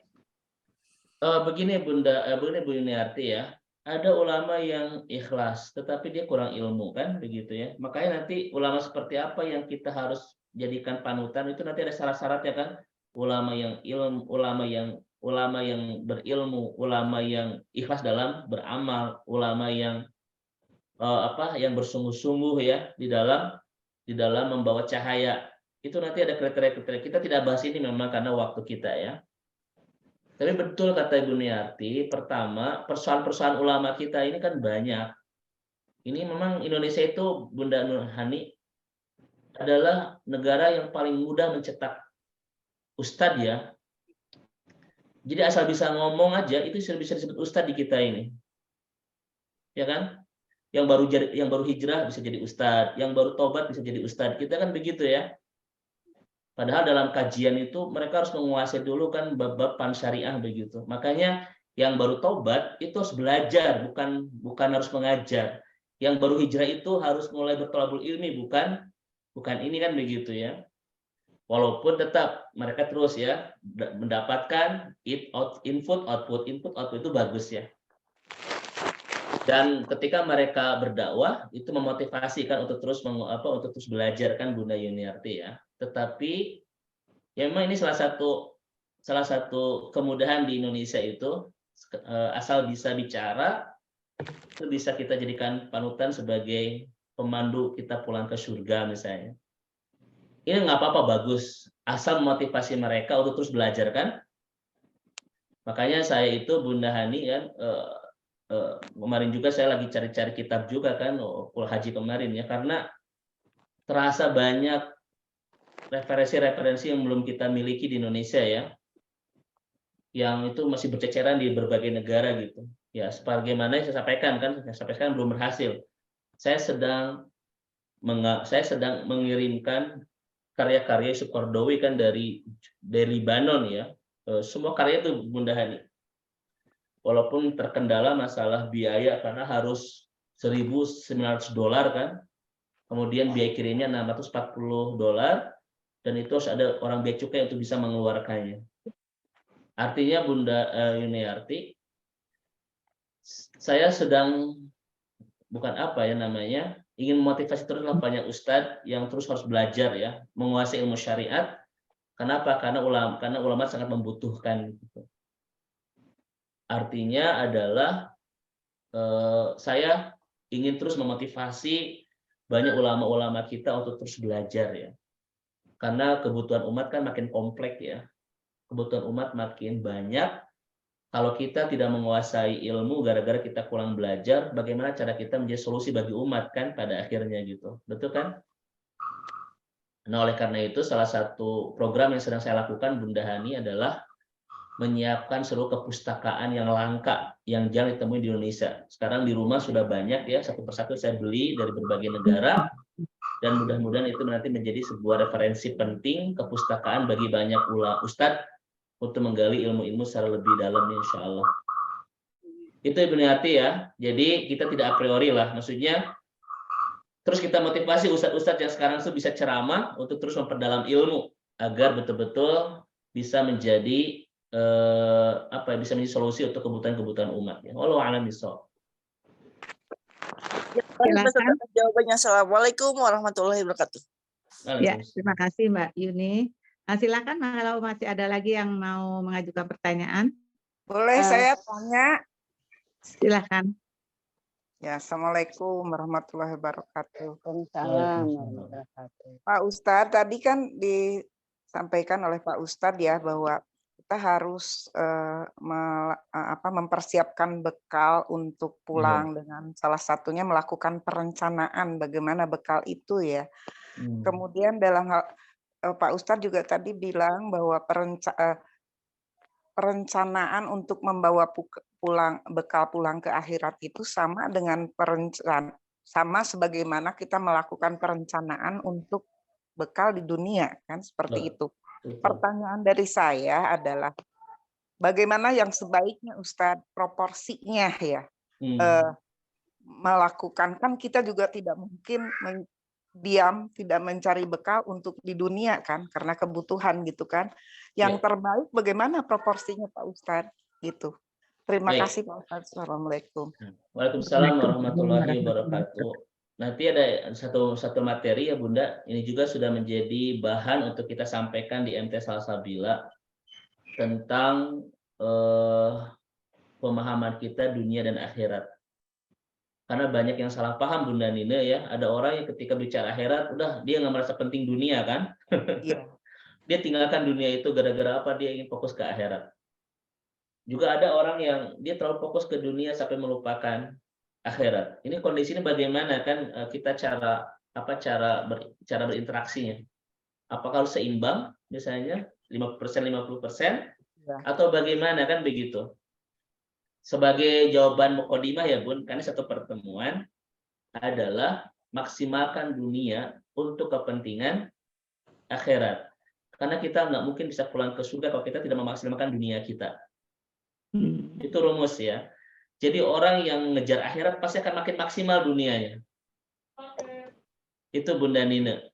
Salah besar kalau orang itu fokus akhirat, dia tinggalkan dunia. Dia tidak akan mendapatkan akhirat loh kalau dia tinggalkan dunia itu. Itu sudah Allah sampaikan dalam Al-Quran. Kendaraan terbaik kita untuk mengantarkan kita pulang ke surga itu adalah dunia. Maka orang semakin hebat dunianya, semakin besar peluang dia untuk pulang ke surganya. Ya itu Bunda ya. Ini kunci awal. Nanti bagaimana cara prakteknya, misalnya begitu ya. Itu nanti penjabarannya agak panjang. Tetapi contoh Bun, kenapa kita butuh sehat? Karena sehat itu untuk memaksimalkan ketaatan kita, betul kan? Betul. Maka orang harus sehat, maka dia makan harus dengan yang benar gitu ya. Olahraganya harus bagus, merawat dirinya harus bagus. Ini dunia bukan? Ini dunia kan?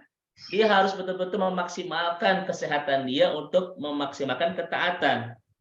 Ustaz, saya mah nggak akan olahraga, nggak akan mempercayai, yang penting saya ibadah saja. Ibadahnya tidak akan maksimal loh kalau dia tidak jaga kesehatan. Betul kan? Nah, begitu.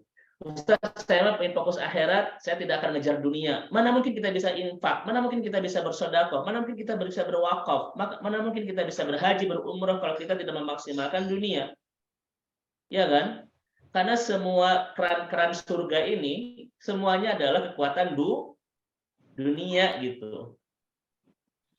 Contoh lain misalnya, Ustaz, saya mah tidak akan inilah, yang penting saya fokus akhirat, saya tidak akan belajar. Nggak mungkin ada orang yang ke surga tanpa ilmu. Ya enggak? Karena agama kita agama ilmu, seluruh amal soleh kita harus diilmui, nggak akan diterima kalau kita tanpa ilmu. Artinya Bunda Nina, nanti satu bahasan tertentu ya, kaifa nata'ammaluna madunya wal akhirah. Bagaimana cara kita berinteraksi dengan dunia dan akhirat? Kesimpulannya, maksimalkan dunia kita tetap untuk kepentingan Akhirat. Semakin hebat dunia kita, semakin besar peluang kita untuk mendapatkan surga. Itu rumus saja dulu ya. Nanti penjabarannya satu pertemuan, insya Allah. Walau alam bisawab. Terima kasih, Ustaz. Sama-sama Bunda Nina. Baik. Mbak Nur, ada yang tanya Ya, di silakan. chat room. Ya, yang monggo. tanya Ada yang tanya di chat dulu ya, sebentar. Sebentar saya dulu ya. Jadi Pak, sebentar azan. 15 menit lagi ya. Mana ya? Harus sebentar. Izin bertanya. Ya, ini ada Ustaz, izin bertanya dari Mbak Dewi Solehah ya. Izin bertanya Ustadz, apakah makna sirot itu jembatan nyata antara surga dan neraka, atau makna majazi atau kiasan jembatan yang tipis bagai rambut di belah 7? Maksudnya apa? Terima kasih. Baik. Pertama, Bunda-bunda, nasihatnya penjabarannya panjang. Ya. Sirotol mustaqim. Itu jalan yang lurus ya. Jalan yang lurus ini itu disebut juga dengan jalan yang membawa kita pulang ke surga.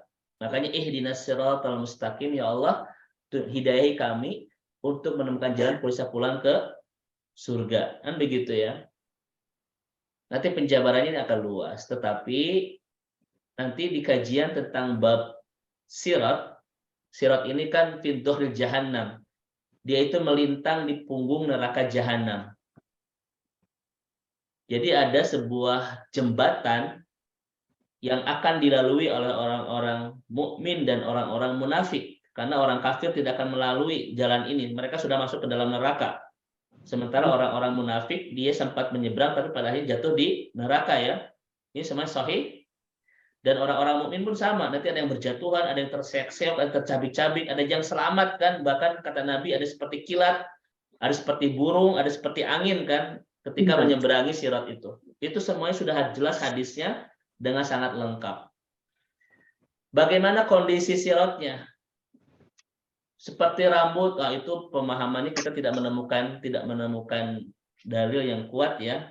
Seperti rambut dibelah 7 dan lain sebagainya. Pemahaman itu memang perlu kita nanti klarifikasi kembali. Tetapi pada akhirnya kita menemukan hadis-hadis Nabi. Nanti di setiap sirat itu ada banyak kail-kail yang mencabik-cabik daging kan begitu ya. Yang buat orang itu tercabik-cabik, terlempar ke neraka dan lain seterusnya. Ada cahaya nanti akan akan mendampingi kita di sirat itu sampai nanti kita sampai di surga. Yang jelas sirat itu adalah etapa terakhir dari perjalanan akhirat kita sebelum kita pulang ke surga. Nanti saya punya 2 bahasan Bunda Hani terkait dengan masalah sirat ini ya. Sirat ini nanti dia akan melintang di neraka jahanam. Yang menyeberangkan kita ke surga itu.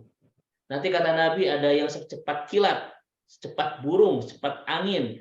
Ada yang ada yang terseok-seok kan begitu ya, cara orang melewati sirat itu. Itu hadis-hadis sahih. Cuma yang disebut dengan seperti tajam dan sebagainya itu betul-betul majazi, bukan makna yang sebenarnya. Kenapa disebut tajam dan sebagainya? Karena memang di sirat itu banyak orang yang jatuh. Banyak orang yang terpleset, banyak orang yang tercabik-cabik dagingnya kan begitu, sangat tajam gitu. Itu makna majazi saja. Bagaimana hakikatnya? Wallahu a'lam. Bisa. Kita tidak tahu bagaimana, apakah terbuat dari beton, berapa lebarnya dan sebagainya ya. Kita tidak tahu. Mudah-mudahan kita semuanya selamat menyeberangi sirat. Bahkan mudah-mudahan kita ketika menyeberangi itu secepat kilat atau secepat hembusan angin ya, sebagaimana sabda Rasulullah Shallallahu Alaihi Wasallam yang mengantarkan kita pulang ke surga. Amin, amin, amin. Sudah mau zuhur kan, Tat? Ya sudah 2 jam ya kita kajian, alhamdulillah. Alhamdulillah. Baik. Masih Sudah ada hampir. waktu atau sudah Cukup ada? ya karena sudah Sudah adzan cukup Bunda ya, ya. minta Oh doa ya, oke, aja. langsung lebih cepat kayaknya ya. Ya. Baik, kalau gitu Ustadz, sebelum ditutup saya mohon Ustadz menyampaikan doanya untuk kita semuanya. Baik. Apalagi Ustadz ini baru pulang dari ibadah Iya, haji. tadi malam. Insya Allah berkahnya Masya Allah, berkahnya ini alhamdulillah. buat kita semuanya. Amin. Amin, Baik. amin, Mohon Baik, doanya Pak Ustaz. Orang tua saya Baik. masuk rumah sakit Pak Ustaz. Safahullah semuanya ajilan, sakit. safahullah ajilan insyaallah. Baik, Bunda-bunda, mari kita akhiri pertemuan kita hari ini tentang jalan panjang menuju pulang. Ada 3 bekal persiapan kita untuk menempuh jalan panjang ini. Yang pertama, pastikan cukupkan cahaya. Yang kedua, kita harus punya pemandu jalan dan kita harus punya teman di perjalanan ya. Yang satu persatu nanti kita akan breakdown dalam kajian-kajian berikutnya insya Allah. Alhamdulillah, walaupun suara saya masih agak serak-serak karena tadi malam baru pulang dari Tanah Suci, tapi bisa menyampaikan materi hari ini. Mudah-mudahan pertemuan indah iman kita hari ini jadi kebaikan, keberkahan, dan ilmu buat kita semua insya Allah. Mari kita akhiri sama-sama Bunda-bunda dengan mengucapkan kalimat hamdalah. Alhamdulillah. Alhamdulillahirabbil alamin. La ilaha illa anta huwal hayyul qayyum wa atubu ilaik. Ya fatiris samawati wal ard, ya muqallibal qulub, ya dzal jalali wal ikram. Amin. Ya Allah, ya Rahman, ya Rahim, ya Aziz, ya Ghafar, kami semua mohon kepadamu, berikan kesempatan terbaik menjadi hamba-Mu yang semakin lebih baik. Semakin pantas Kau cintai, semakin layak Kau sayangi. Amin. Berikan kami semua kesempatan terbaik ya Allah menjadi hamba-Mu yang semakin bahagia hidup bersama-Mu. Semakin nikmat mencintaimu, semakin lezat ibadah kepadamu.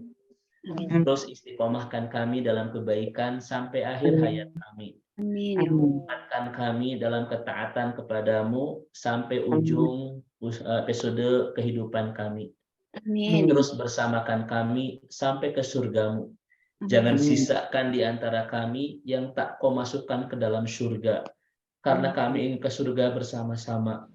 Mudah-mudahan MT Salsabila ini adalah karunia terindah darimu ya Allah. Yang membuat kami bisa menemukanmu, menemukan iman, menemukan hidayah, bahkan membuat kami tahu bagaimana cara pulang ke surga. Oleh karena itu ya Allah, istiqomahkan seluruh pengurus MT ini untuk terus menebar kebaikan, menyambungkan orang dengan hidayah, menyambungkan orang dengan iman, dan menyambungkan orang dengan surga ya Allah. Innaka rabbuna ala kulli syai'in qadir.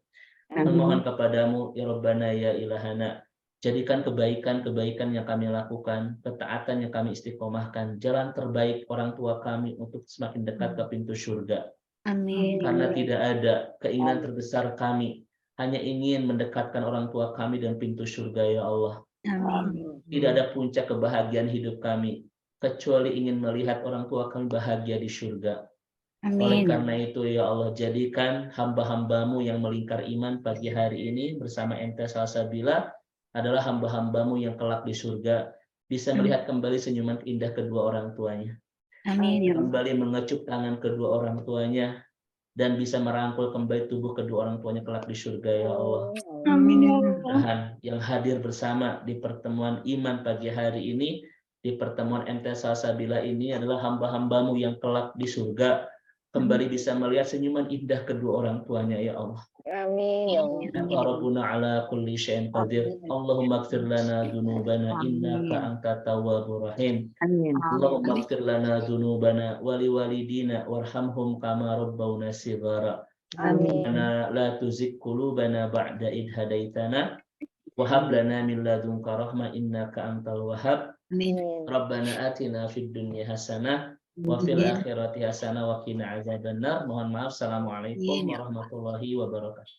Waalaikumsalam warahmatullahi wabarakatuh. Jazakallah khairan kasiran. Jazakallah khairan Ustaz Dedi. Jazakallah khairan kasiran. Bunda Kemala, alhamdulillah Bun. Selalu mohon maaf berulang. Terima kasih Ustaz Dedi.